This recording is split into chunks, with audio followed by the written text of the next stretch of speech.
Okay. Yeah, I want to get back to watching my movie, Molly's Game. Molly's Game. What's that? So it's this movie about this like former like Olympic skier hopeful who started running like high-end poker games for like movie stars and mobsters. Oh, that's And exciting. she got like busted by the FBI. It's a true story. It's Jessica Chastain. Um, her dad's Michael Kevin Cera, Costner. Yeah, Idris is in there. yeah. The what's it called guy? The guy from that Succession guy. Good I never cast. watched Succession. Good. Yeah. I didn't finish the first season, so I'm the wrong person to ask on that one. I Fair just enough. couldn't connect with any of the characters. They're all bad people. Yeah, but even bad people, I can kind of like have a little like, oh, I get like if I was bad, I'll be this guy. Like, I'd be the least bad of them. It's like there's no one that I'm like the guy that you're kind of like rooting for. I guess is just kind of boring. But I feel like if I gave it the rest of the season, maybe, and started the second season, I'd probably get into it. But I just wasn't in the mood to do all that. So Oh, I finished Abbott. Well, I finished the first 2 seasons of Abbott Elementary. oh, so you're Those on the are current season. well, no, those are the only ones on Oh, on Disney, Disney yeah, Plus. yeah. Yeah, The so rest I you get gotta on wait. CTV. Yeah, yeah. Gotta wait. All these All games right, seem sick though. That seems good. gotta see what happens How with did? Greg and Janine. Oh yeah, that's how that ended, right? They're like they like kissed and broke up with their boyfriends and girlfriends, and then they're like, yes, but let's be professional about this. Yeah, we're like You're like, come on. Been watching this for 2 seasons. It's finally getting where it's supposed to be. took the Office 4. Right? Maybe that's they thinking. They're like, well, if we want to go 9, Yeah, then we gotta stretch this out. Gotta stretch it out. They gotta go through their drama. Um, how do you like her ex? Mo, Yeah. Mo, or the guy who raps. The guy who raps. The guy who Who's raps Mo? is Mo is the guy that was Greg's friend that she dated briefly. Yeah. Vince Staples. Yeah. No. Well, Vince Staples funny too, but no, Yeah. the raps. The guy who raps. The guy who Vince raps. Staples raps in real life. Not in No show. way. Yeah, he's a real rapper. He has his own show. Vince Staples show. I think it's on Netflix. He's a rapper. Turned actor. No. Yeah, I think her ex is Tyreek. I want to Yeah, say. yeah. Ty. Yeah. And he's hilarious. He's great. Like So good. why would you break up with that?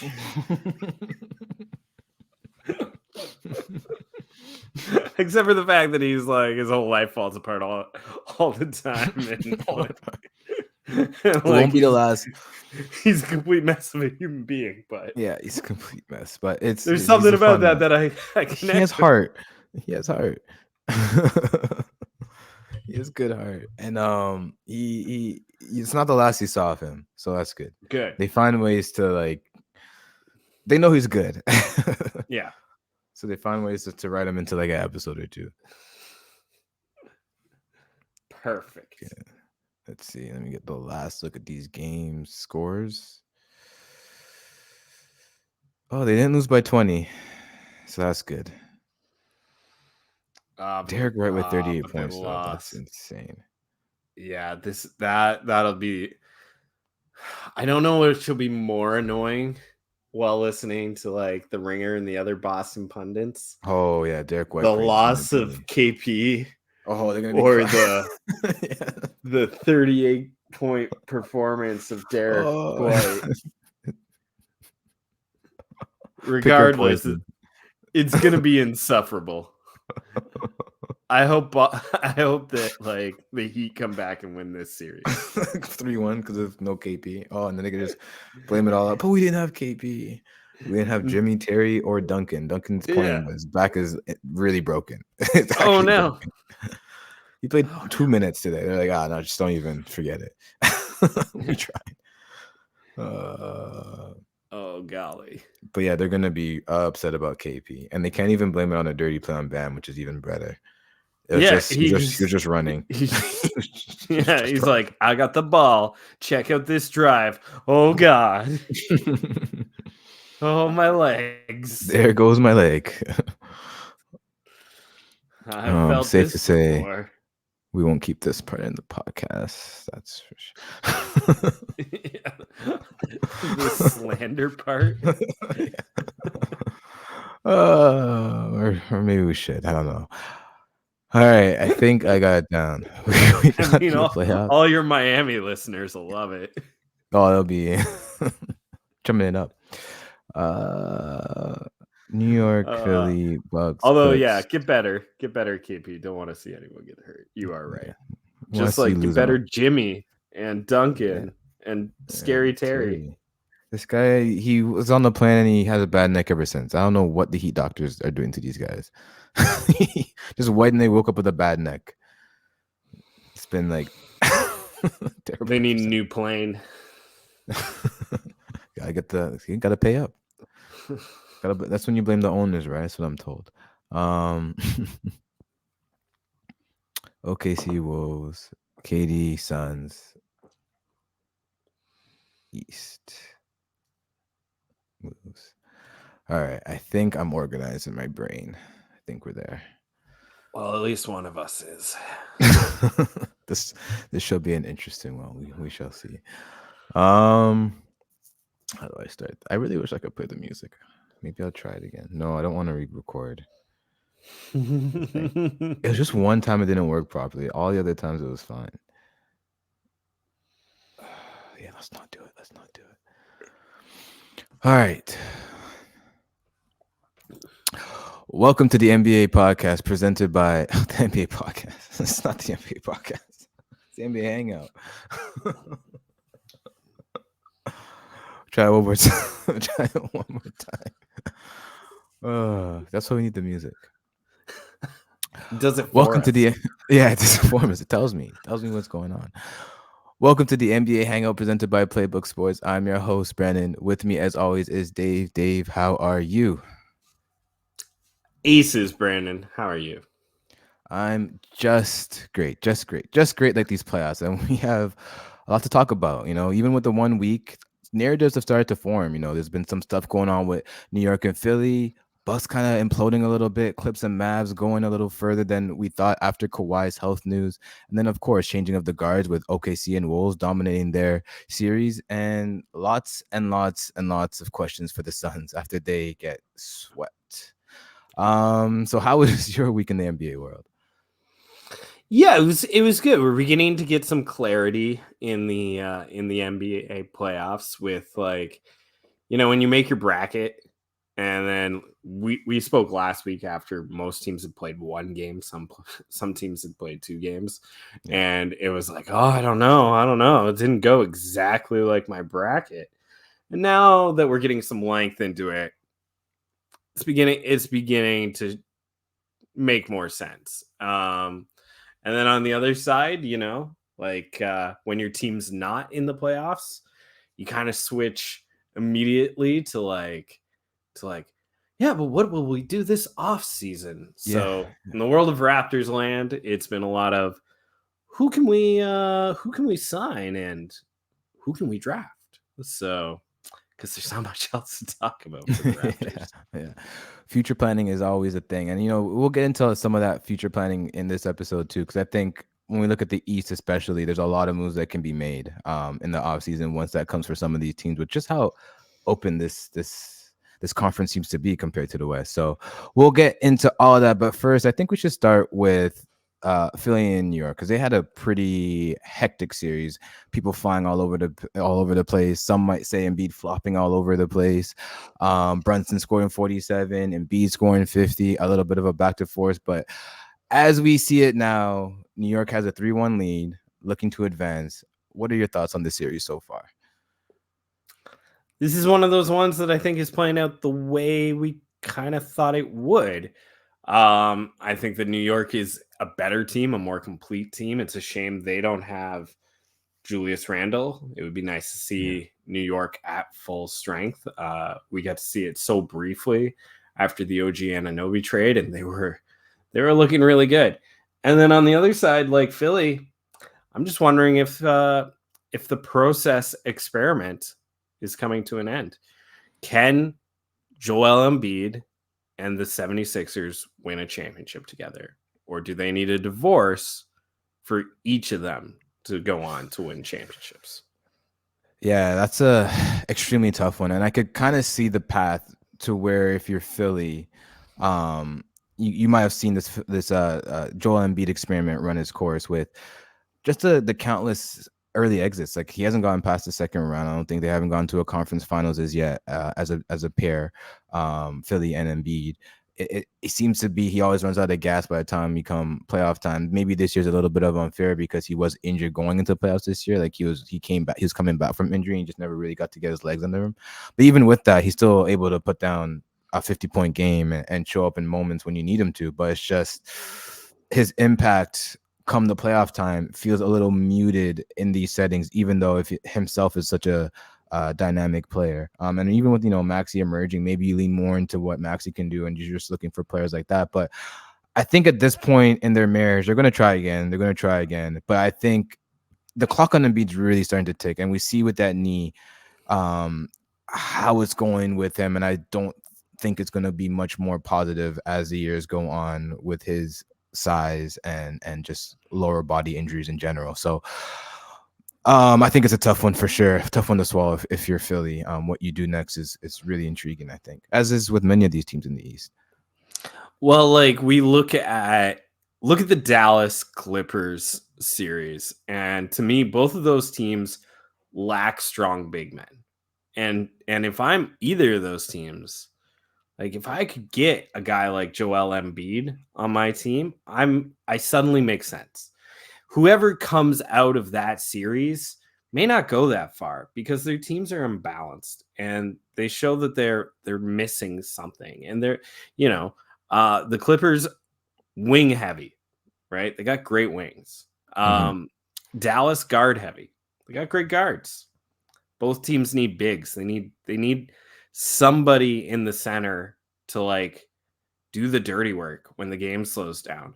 And there are very few in the NBA better than a Joel Embiid. I just don't know if Joel Embiid can win a championship by himself or be the lead player on a championship team.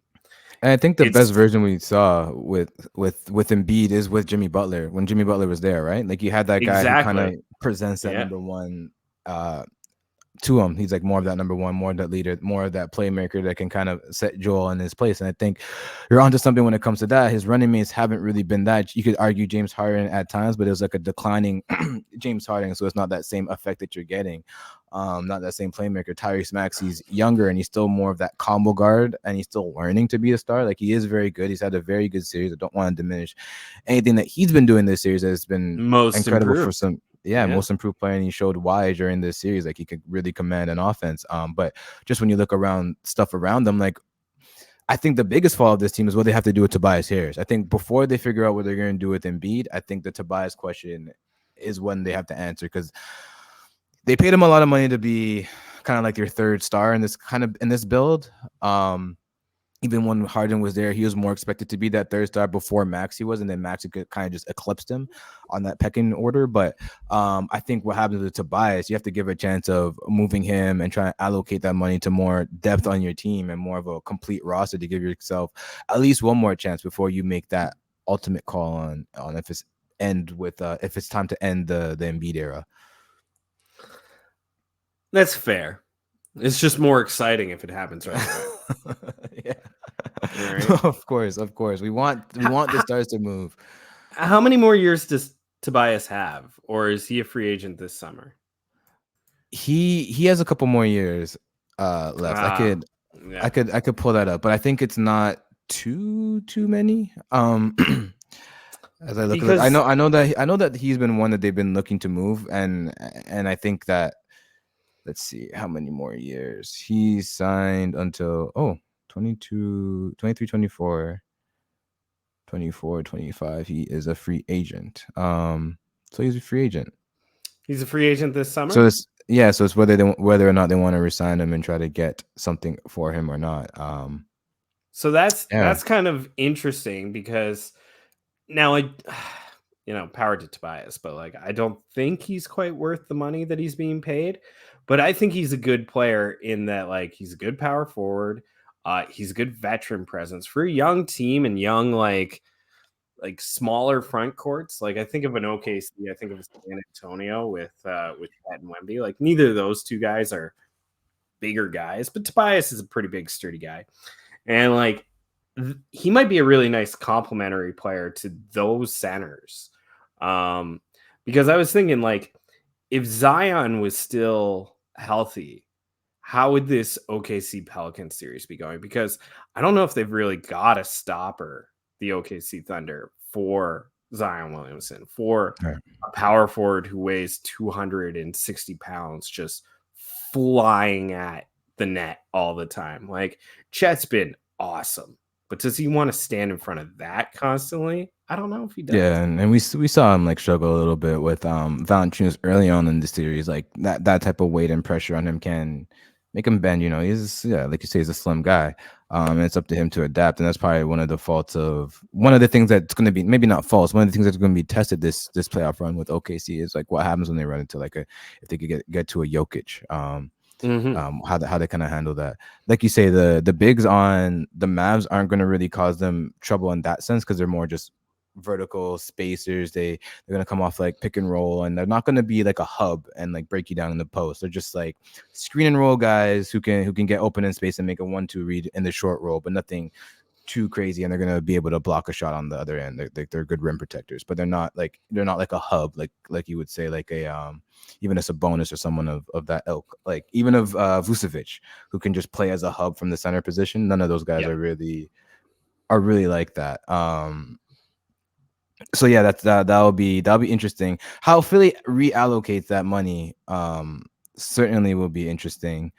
They have to re-up on Tyrese Maxey. They have a lot of guys hitting free agency. So how they reallocate all that money, how they decide to build around Embiid and Maxey will be very, very important. And another team, any other words on that series before New York? We kind of bounced around there, but on New York and Philly before we move on to another Eastern Conference playoff series.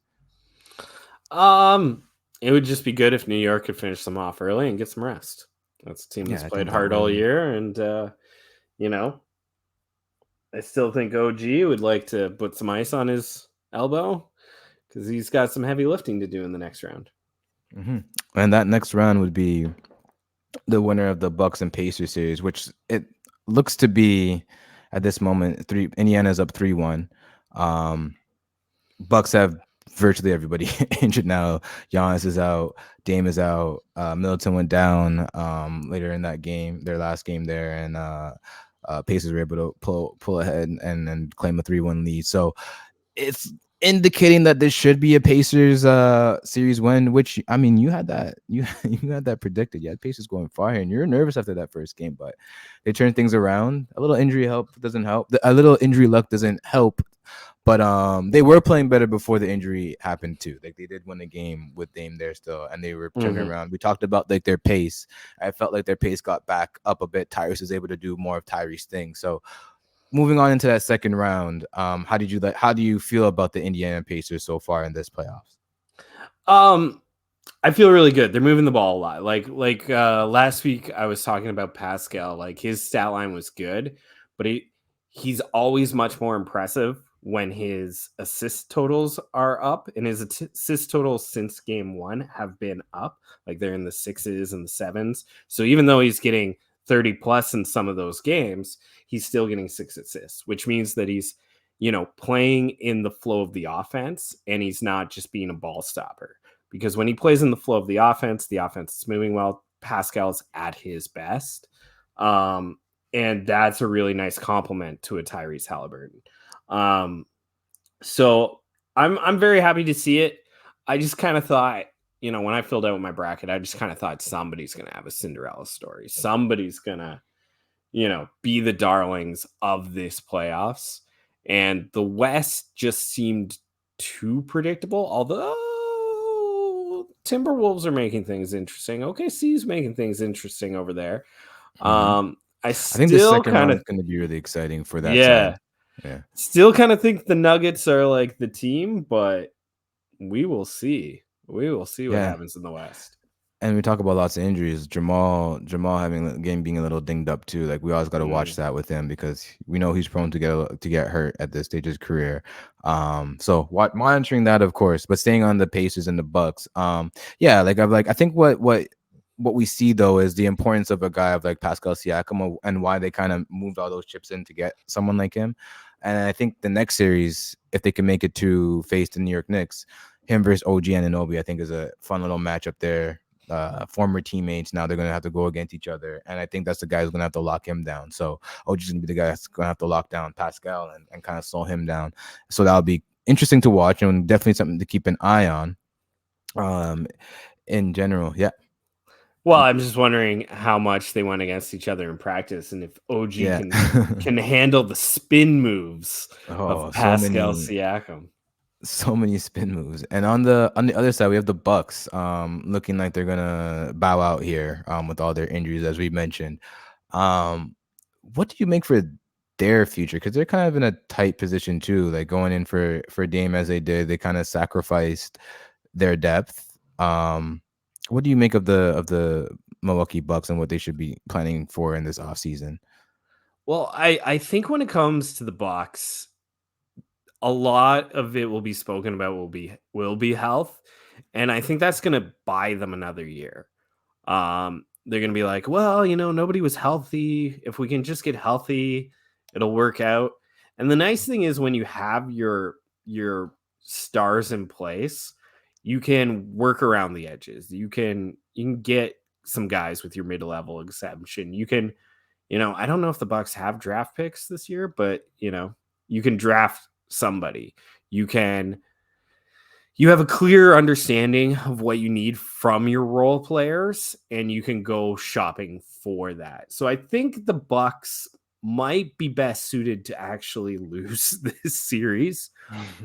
It could be the best thing for their team building, because you have to remember they also got Dame really late in the off season. Yeah, they made a coaching change midseason, so it's been a lot Yeah. of like turnover and a lot of changes happening. They haven't really got time to really figure out how they want to play together and just set the way they want to play as a unit. Yeah. And we saw glimpses after Doc Rivers took over that like there could be something here. There could be something here. The I worry when it comes to like a Brooke Lopez who's not the youngest guy and there's no natural replacement for him. Like Bobby Portis plays a completely different style game. Um yeah, I think the Bucks. I think the Bucks. You run it back. I think you do. I don't think you have to make too much adjustments. But finding a way to hedge your bets on a Lopez and even a Chris Middleton Mhm. might be really important for them this offseason. Yeah, I think when I look at it right now, like the foundation of this team has kind of changed since they traded for Dame. Um, Milton was kind of there for those big shots, and we did see big shots in this Pacers series, like that. The last game there, he had two threes to send it. He had a three to send it to overtime. He had another clutch three in overtime. But Pacers were able to pull out that game when he did that. But he's kind of there for that, which is what Dame is can take that role over now. As he gets older, he's still going to be that clutch guy. Like he's going to hit the big shots. He's going to take the big shots. That's kind of what you have him there for. So I think as that happens, see, with the Sixers, I was a little more bullish to stand pat and fill out the rest of the roster. With the Bucks, I'm like, I think you kind of have to look at moving Chris Middleton once the offseason starts. Um, Brooke Lopez, I think, is a tough one. Like you say, like he's just aging out, and I think it's not easy to replicate what he provides on your team. But I think you just hold on to him and hope he gives you something come playoff time each year at this point in his career. But the Middleton question, I think that's your one little shot. Like he's a free agent in 20, and not next year, but the year after. No, sorry, not this offseason, but next offseason. So, in two off seasons, sorry. So I think he's like your kind of last shot to kind of improve this roster and get someone a little younger and fresher to help Giannis and Dame reach the finals with this Milwaukee team. Yeah, that's fair. I don't know who you would flip them for. Who needs It'll a be tough. Chris? Like Chris Middleton's a good player, but who's shopping for Chris Middleton? You know? Yeah, I think if you're a team out there, like let's look at the West, for example. Like the Mavs can use wings. The Mavs can use someone who could shoot off, play defense, and just Derek Jones Jr. is a great defender, but he's not that offensive threat that you kind of need him to be. Middleton can do it on a lower end since you have a guy like Doncic there already. I even look at like someone like OKC, just get some veteran guy in there. The Kings, if they want to replace what they're doing with Harrison Barnes with someone just a little bit better and try to build their team. Like I think there's teams out there that could use a Chris Middleton. Like even Miami, if you flame out on all these other guys, you need someone, a wing who can kind of score, make buckets, something like that. I mean, you have Hawkins and stuff, but there's just opportunities for like a lot of these teams that just need someone who could score and has a veteran presence. You're not expecting him to be the guy he was like 2-3 years ago, but just someone who's kind of steady in that role. I think you could use like even a Magic, for example. Cavs are a team. Like if you're going to keep Donovan Mitchell, you need a wing. And if that wing could be, you work something out to get Chris Middleton. I don't know what that deal would look like, but I think there's something there. I think there's teams that could use them, and if you're able as the Bucks to flip them for some just added depth, because you kind of sacrifice all that to get Dame, and if you can get a little bit of it back, I think you might be okay doing it now with just how turbulent this season was. I'll accept it. I like it. Yep. One them on this one. That one. Yeah. And I kind of like the Cavs. I kind of like the Cavs move the most. It's always hard, obviously, trading within the conference and stuff. Like the Cavs would be a big competitor to the Bucks, but like, you know, is Jared Allen available?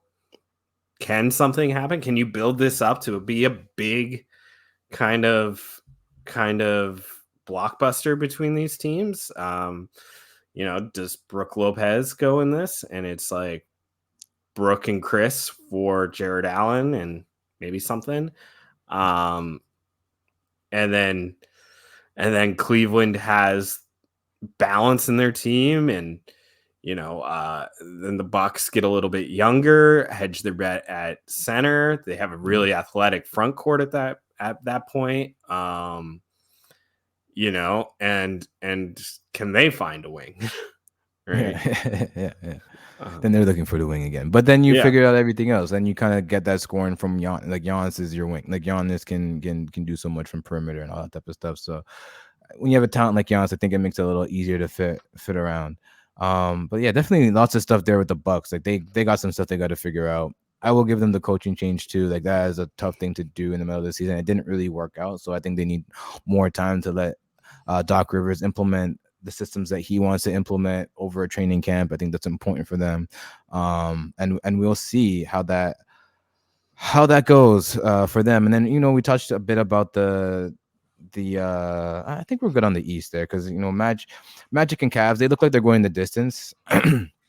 both winning at home. No one's won on the road yet, and Donovan looking a little shaky at times. Magic look really good at home, but bad on the road. So we'll see if that kind of flips in the next game.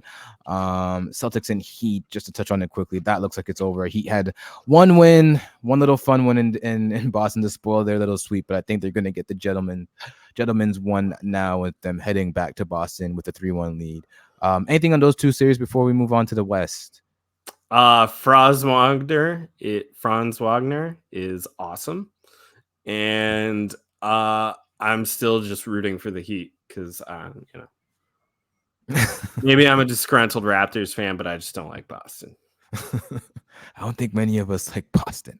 Unfortunately, they're good. They're very KP got good, and that's a yeah, problem. yeah, that is a problem. KP did get hurt in the game tonight as we record this, so hopefully he isn't too banged up and can make a return next series against whoever they play between Magic and the Cavs.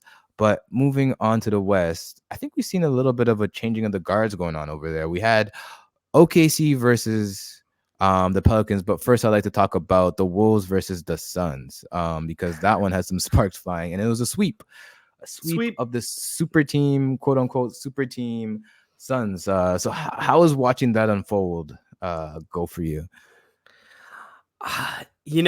Ever since Miami had the Heatles and the big three, teams have been chasing it. But like, we have to remember that like Miami's big three involved 2 top 5 players and a top 15 player. And I would be hard pressed to say that Phoenix had any top 5 players. I think Kevin Durant is in that second phase, this part of his career. I think he's top 10. I think Booker's a top 15.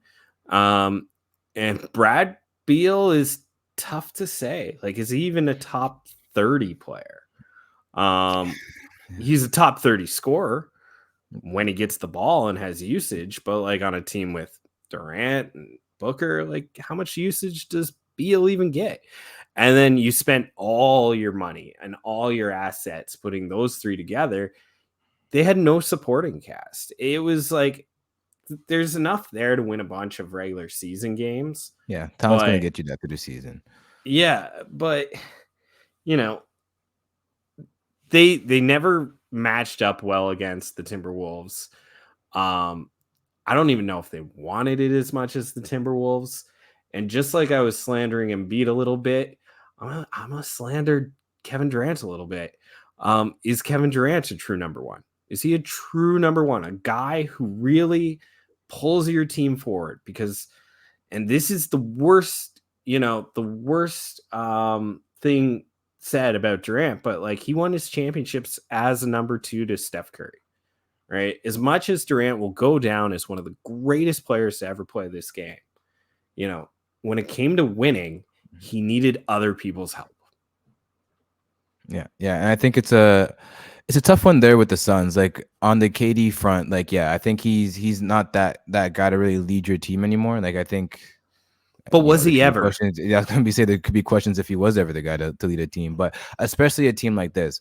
That's why when we were talking about last week, I was looking more towards Booker and how he would react. Like he had a better elimination game. Like the 4th game was one of his better ones, but there's still a lot of flaws when it comes to like playoff basketball that seem to just arise when we watch Booker play on the Suns. Like they did have that finals run, but even there you could kind of see some of like these flaws just kind of seep out a little bit when during play. Physicality he doesn't really speak too good to, his shot selection here and there, and he's a playmaker, but that's not really what you want him to do. And the way this team is constructed, there's a report that came out earlier today that I think Frank Vogel was adamant in wanting a point guard on this roster, and the front office just thought, no, we have Booker, we have Beal, we have guys who can handle the ball, so that'll be okay. I think that was a detriment to a guy, especially like Booker. Yes, he can play the point guard. He had great assist games this year. Statistically, he did well playmaking the ball, but ultimately, you want that guy to be your scorer, and I think that's the same role that you want Beal in, and that's kind of where the two don't mesh as well as they can. Both, of course, can handle the ball, both can play make, but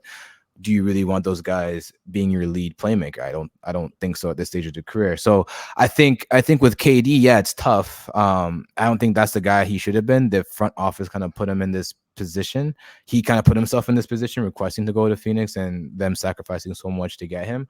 I think he has to start looking at himself in a different way. Like, I don't know if we've seen him lead a team. Like, I guess we could talk about now, like Anthony Edwards has led the Wolves in this series to a sweep. Like, that's a big improvement for a guy like that. A guy that many have been speculating can be the face of the league. I think this series is showing why he can be. I think that's one of the things we want to look for before the series started was, can Anthony Edwards lead them past this team? And he did with flying colors in different ways each game. It's true. And like when the face of the league isn't just an exciting player who can put up points. The face of the league is an exciting player who can put up points, but win. just win. And it's such a nebulous thing to say, and it involves much more than just yourself. And like this would be the argument for Kevin Durant, right? Like how much can you put on one guy? Well, the same one guys keep winning championships. LeBron keeps winning championships. Steph Curry won a bunch of championships. Nikola Jokic just won a bunch of championships, right? And now we haven't seen Steph or Jokic go to other teams, but we've seen LeBron do it for 3 separate teams. And it feels like Edwards could be one of those guys. Now I think a lot of us would say he's like 2 years out still. So this is maybe overachieving at this moment. And they might crash out in the next round. Who knows? I still kind of feel like the Timberwolves are missing like one more scorer, but we'll see.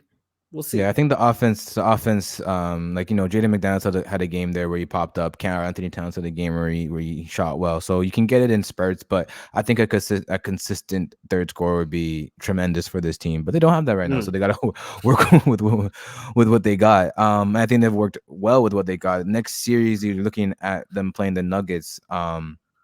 Which I think should be very exciting to see exactly what Anthony Edwards can do against a true contender. Because I think as the series went on, and even as the season went on, we didn't really look at the Suns as that same contender as some of these other teams. It just never really came together. Those guys were never really healthy together. They had few games to really play together, and it never seemed like it really meshed. Also, the type of coach that Vogel is and the type of guys you brought in don't really mesh. So it's just a bit of a mismatch all around. So it'll be interesting to see what Anthony Edwards and the Timberwolves can do against the Nuggets, who look to close out that series tonight as we record. Same thing with the OKC Thunder against the Pelicans. They're down 3 right now, 8 minutes left in the fourth. I think their story is still being written, though. I think they came out like we thought, very aggressive in that first round. They want to make their mark, show that they do belong. Very exciting, those games in OKC. They provide such an energy, fresh, young energy that is nice to see in the NBA. What have you thought about their first round series against the Pelicans? Very impressed with OKC. Been very impressed with the Thunder all year long. This is still very much a winnable game for them tonight.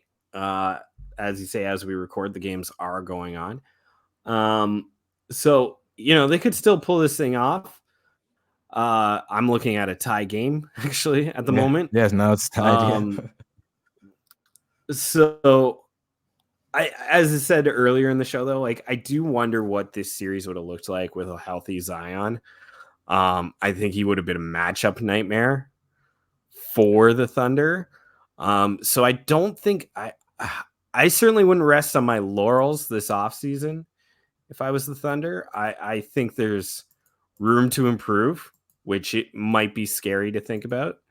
But this is a team that could use a veteran, who could use a little somebody who can bang a lot, just maybe just somebody mean. Maybe just go get Draymond and he'll just punch guys for you. Like, who knows? I will say I'll give a shout out to Dort. Dort is a guy that I've thought that they should. Dort's a tough guy. Yeah. Every year, but he seems to be really like making his mark. He's made life really difficult for Brandon Ingram this series. I think tonight Ingram 1 of 10. He's made life really, really difficult for Ingram. I think he's going to do that for whoever they play in the next round as well. He just seems to have that grit to him. He has that drive to him. I think when you're looking at upgrades, I think that's going to have to come from Josh Giddey and what he provides. I think he just has too many duplicative skills that they can find elsewhere on the team, and they just need that talent upgrade at that spot, which is, he was a good draft pick. He was the right guy to take at that time. Yeah. But sometimes these young guys, you're looking to make winning moves, you're going to have to trade someone that's going to hurt. And I think for OKC, I think at this point, we'll see how Giddey fares out through the rest of the playoffs. But I just feel like even as these games go, when the momentum shifts, it's stuff that Shea's doing, stuff that Jalen's doing, it's stuff that even the other Jalen's doing. Like, they just have like this connectivity to them. And sometimes it feels like Chet there too, of course. Chet having a fantastic series. But it feels like Giddey's sometimes the odd man left out when it comes to some of that stuff. And we'll see how it goes throughout the series. If they do win this round, it looks like they'll be playing. They'll be against the winner of the Clippers and the Mavs. Which for sure will be a test for them, as they'll get someone who's a little more playoff ready than who they're playing right now. If you were San Antonio, would you trade like a Sohan and like a Vassell for Josh Giddey? Josh Giddey gets to be a true point guard with Victor Wembanyama, a guy who wants to give the ball up, right? I think I'm trading for Josh Giddey if I'm the Spurs. I think I'm definitely keeping Vassell. I'll do anything else. Maybe throw in Keldon, something, throw some picks or something or another. I mean, OKC has probably too many picks at this point. They probably need players. But OKC can shop. They can go get Kevin Durant if they want. If they can bring him back. Yeah. Which that leads me to another question then. Like when we talk about the Suns, what do they do in the offseason after falling out like this? Do we think that they like the Booker KD question? I know a lot of people have been talking about it today, and I know they'll be talking about it for the rest of the week. So KD and Booker, if you have to move one, which one are you moving? And do you think they need to move one, or do you think they can run it back and try to fill out their team other ways? They do have one second round pick this year. I think after that, they don't control any picks until 2030. It's either swaps or it's gone. So how do you think they manage this offseason as it comes up? It seems like everyone seems to be in panic mode over there in Suns land. Well, I think Beal's untradeable. So that's kind of a problem. I think if you're the Suns, you hate to give up on your homegrown talent in Booker. He's also younger. It's more of his team than KD's team, but KD's a Hall of Famer, right? But he's also 34, 36. Yeah, he's up there. I think wrong side of 30, let's say, especially with those injuries. I think he also has better name recognition and star power. I think if you're wanting to get more back, you trade KD. And that hurts. I think he's the best player of all of them, even though I was just saying he might be a number 2. Like his career might end with him being, a number 2 on the game's best number 2, right? The ultimate. But I think you try and take stock of what you can do without moving those 3, because I think you've really gone down that road. You've really committed to that way of building your team. And to move off of it in a year will be tough. I think, oh golly, who is the center there that now plays in Portland? Nurkic. No, not Nurkic. Oh, Aiden. In Portland, Aiden. Yeah. Yeah. I think moving Aiden was probably a mistake. I think they did a lot of mistakes. I think he's a flawed player, but I think he would have added something to this team that they just didn't have. Yeah. I think that's tough because he didn't want to be there no more with the way they were treating him. So it was really a tough situation. I think with the Suns, like, it's going to sound crazy because I was advocating basically against this with Philly, but with the Suns, I think you look at Booker. KD's kind of he's not like a bad asset at this point, but he's older. He's had those injuries. Diminished. He's diminished. His value is kind of diminished over the years. I think you want to trade KD first if you're Phoenix. Like, you'd prefer to do that. But I think if you really want to reshape this thing and get stuff back, especially some of those draft picks, I think you look at moving Booker. Like, I think that's kind of where I'm at with it. I know that he's your homegrown guy. You don't want to train your homegrown guy. Kind of like the same thing with Philly. Like, you want to thug it out with them for as long as you can.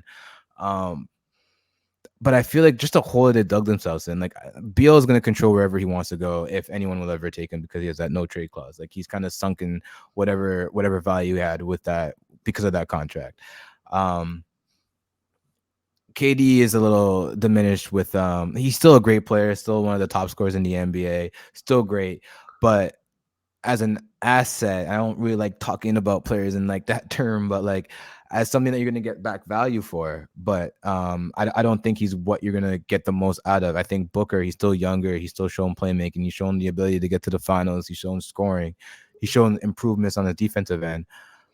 I think ultimately you get a lot more back for him. And I think you could still, with what you get back, I think you still can create a roster that could compete at the top end of the West, which is extremely hard to compete with at this point in time. Like even a team like the Kings is going to be looking to try and make the playoffs, and they're a good quality team. I think if you lose Booker, you would have to make the right moves to make sure you're still competitive, but I think you might be able to squeak out a bit more. But that's obviously the tougher pill to swallow if you're a Phoenix fan.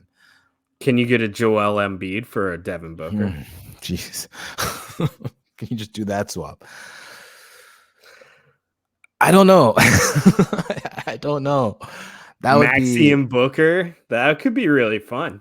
It'll be fun. I don't know how much you I don't know how much you win, but it's definitely fun. It's definitely a reset. Yeah, it's definitely a reset. It's definitely fun. It's definitely something to build with a guard and a wing. You just have to figure out the rest.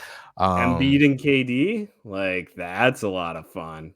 And they're on the same timeline. Like I think if you're looking at guys that are like looking to like end their career maybe sooner than we might be ready for them to, I think those are two guys that kind of need to get something together beforehand. I mean, that's that is a crazy one. So we got to monitor it, see what happens with that. But I think when we talk about that, there's lots of moves that can be made in the East in general. It's an open conference right now when we look at it.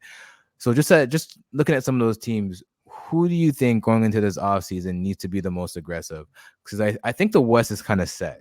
Like I think you have your teams over there kind of on the up and up, and even teams like Memphis who aren't in the playoff picture this year. I think once they're healthy next year with Ja, Jaren Jackson, Bane back, I think they're going to be poised to look a run at the playoff spot. I think next year the Spurs are going to make a move for a point guard. Apparently not Trae Young is who's on their mind, but they do want a point guard. So whoever that point guard may be, I think they'll be poised to make a playoff run as well. So I think it leads more over to the East to find gaps into where they can improve their rosters, and there's lots of space for contenders to emerge, I think, in the East. Who needs to be the most aggressive? I'm going to say the Miami Heat. And the reason is the Heat are aging. They need to figure out what the next generation of Heat are going to look like in order to remain competitors. I think the Heat are a few shrewd moves away from, being a top 4 team in the East again. I think that Philadelphia is probably feeling a little desperate right now. I think the Magic have everything, all the assets that if they do it right, it's going to work out really well for them. Right. But they can also be patient because they have all the assets. I think they're primed to be patient. Yeah. Yeah. Cleveland just has to figure out what Donovan Mitchell wants to do and then make those moves. Yeah. Yeah, there's a lot. It could be very interesting in the East this year. And somebody's going to get it right, and they're going to get it really right. And it's going to make them potentially the second best team in the East to Boston. Yeah. And Boston just needs to not get over aggressive, Yeah. And just kind of make sure they maintain and not do things that are too crazy to lose their identity, which I think Brad Stevens has done a great job since he became a GM of maintaining what they've been trying to build. I think the one team that you didn't mention there, I think New York Knicks need to be super aggressive. They're having a good playoff run as it is right now with Randall hurt. I think that shows you something. I think that shows you that you can build a team around Brunson and OG and those guys. And then if you can inject just one more piece of star power, I know Mitchell's always been the guy there, but I don't think he should be what you're eyeing right now with the way that Brunson is playing, I think that those two won't mesh well in that way. But I do think New York should be a team that should be a little more aggressive with their pursuit of getting talent and taking advantage of some of these moves that might trickle out of the West, whether it be, who knows, a Paul George with the Clippers if they fall short, whether it be a KD, whether it be whoever it is, they still have their assets, they still have players that they can trade, they still have moves that they can make to really solidify themselves as one of the top teams in the East if they choose to go that path this year. I think I would agree with you with Miami. Like, I think they need to be the most aggressive. Jimmy is getting older, and I think you have more pathways to trade this year. Like, I think you talk to OKC, you can get some unprotections, you can get yourself up into 3-ish picks to make a move for a star. Then you're adding Tyler Hero to whatever package, and you're probably throwing in one of Hami or Jovic to whatever it is. And I think that's like your your star package, and you try to figure out which star you can kind of fish out with that, I think, at this point, or whatever role pieces it may be to kind of complement Jimmy and Bam. Because let's face it, Bam this series, he's the one bright spot for the Heat. Like, he finished this game tonight with 25 and 17. I think he scored 20 in each game. Like, he's solidified himself at least the second best player on this Heat team, maybe first, depending on what week it is, and and depending on how he's looking, and with his two-way impact, what he brings to the game. So I think Miami should definitely be the most aggressive. A little bit of a debate on Heat Twitter was like trading Hami Jaquez or Nikola Jovic. So if it was up to you, and let's say the package was you're going for Donovan Mitchell, and they're asking for one of the two young kids, because they have to. They have to do that. They wouldn't be doing right if they weren't.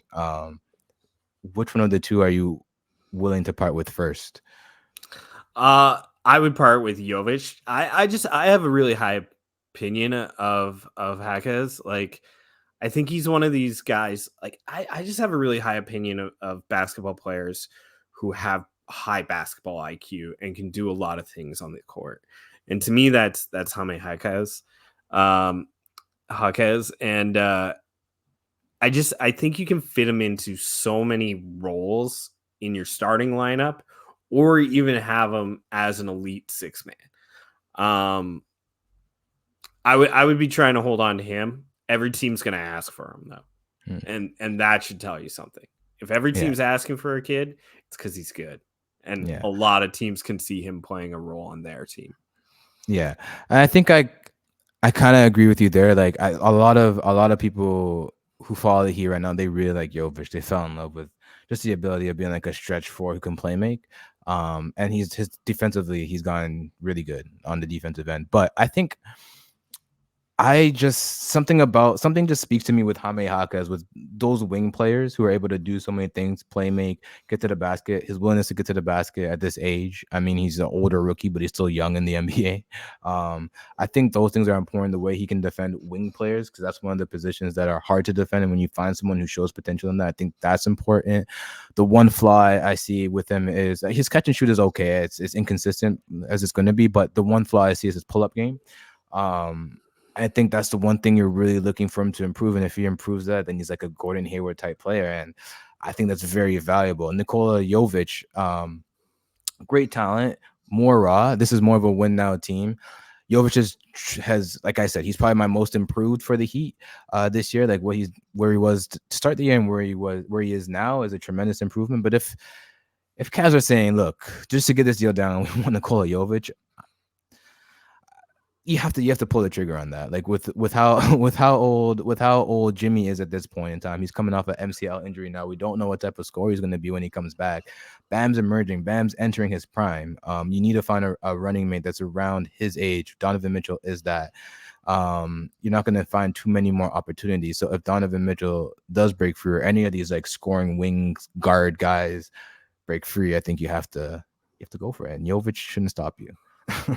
So one name that intrigues me for a lot of Eastern Conference teams in the really good role player spot, which, like, you listen to Boston fans and they'll tell you all about Derek White. A really good role player depends on the role that they're in, and that's why Derek White has excelled in Boston. But one name that intrigues me that I think is gettable and could really work on a lot of these Eastern Conference teams is Malcolm Brogdon.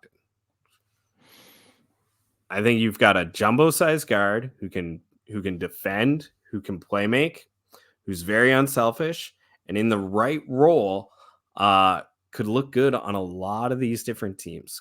Could fill a lot of positions. Like he could be your lead playmaker on a Philadelphia. He could be your lead playmaker on a Miami Heat. He Yeah. could be a secondary. He could be your shooting guard on a New York Knicks and bring size and strength to a Thibodeau defense. I just think that Malcolm Brogdon should be in the East, and Feels like an East player. he's an East player, and he's not needed on Portland, and I think he's gettable for very few assets. And I think that this is just me future casting. I just think Malcolm Brogdon could have a big role next year in the NBA if he's playing on the Eastern I Conference. think, I'm someone who's been like a little lower on Malcolm Brogdon throughout, but like mainly that's all been health wise. This year he didn't play too much, so he should be well rested. And like you said, he's diminished in the sense of like what will take to get him. I think you're right. Like it won't be too much. I think a lot of these teams should look at that because it's a low risk kind of like high reward type of move that you would make. You wouldn't pay too much, and if he does end up like staying healthy and he's there for your playoff run, you're gonna enjoy that. Like any of these East teams could severely use that. Even a West team in the Spurs could use just like a steady a steady point guard like that who just understands what it takes to win in the NBA. Mm-hmm. I think he's someone that should be on the move for sure. I think that is there anything else before we head out there? I think we touched about just about everything. We're about 50 minutes in. So yeah, I got my Malcolm Brogdon love in, so I'm feeling good. yeah. So that'll do it of this episode of the NBA Hangout. Thank you all for hanging out with us. You can follow us at the NBA Hangout on Twitter. You can follow me at BJAY93_. Follow Dave here every week. Find us on Apple Podcasts, Spotify, all that nonsense. Thank y'all. Peace.